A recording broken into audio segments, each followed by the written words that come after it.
For story time today.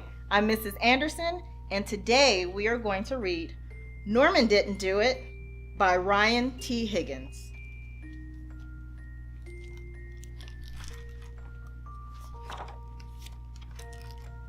Norman didn't do it.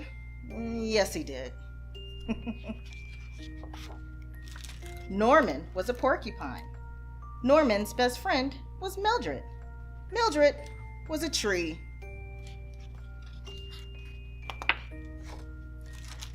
Norman and Mildred did everything together. Strike one! Bounce! You're right, Mildred. It is a little yellow-bellied sapsucker. Chip, chip!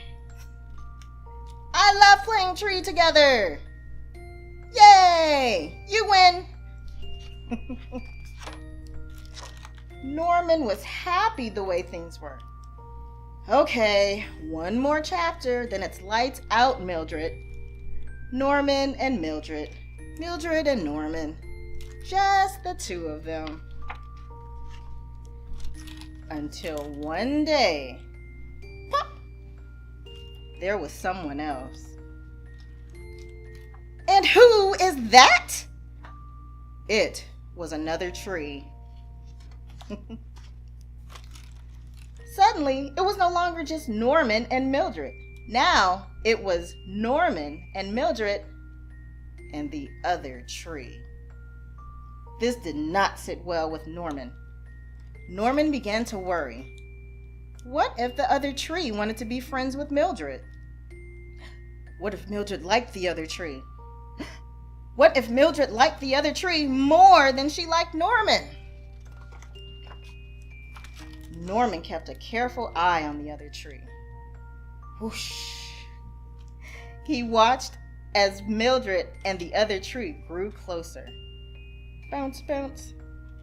And closer. Chip, chip. Sigh. And closer. You're playing tree without me? Life wasn't the same. Fine, you win. Then it happened. The worst possible thing. Touch. Mildred and the other tree grew too close together. It was the last straw. This is the last straw! Even though in this case there were no straws, just branches.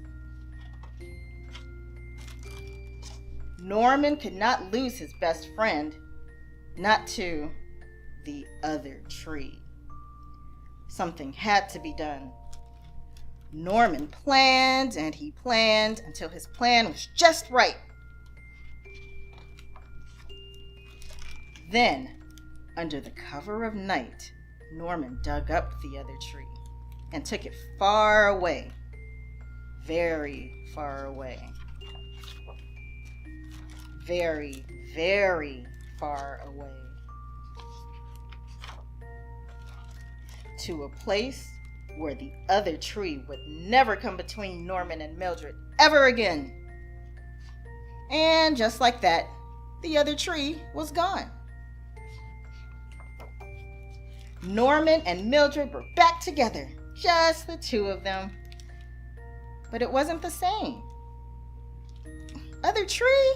What other tree? Oh, that other tree. I don't know what happened to the other tree. I didn't do anything. Maybe it went on vacation? Maybe it moved. How should I know? There, Mildred. You still have me.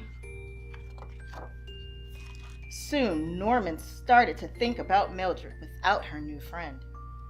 Norman started to think about the other tree, all alone out there. Norman started to think about himself and what he had done. What if someone had seen him? Well, let's think. There was the moon. There were the stars. There was the grass. And the trees. Oh no! The trees! What if they saw me?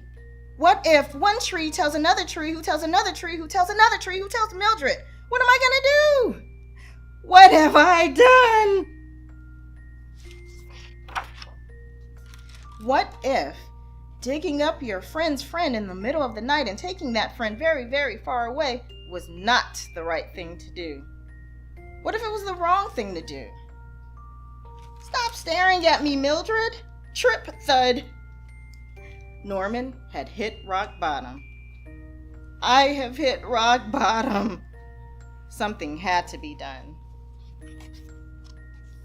Norman planned and he planned again.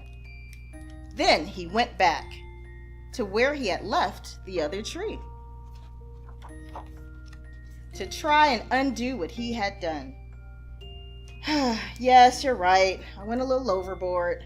But in my defense, you were touching branches. Norman knew life was going to be different. Look who's back, Mildred. Pat, pat, pat. And that was okay. He might even like it. Norman and Mildred and the other tree. Just the three of them. And who is that? The end. I hope you enjoyed Norman Didn't Do It. Have a good day.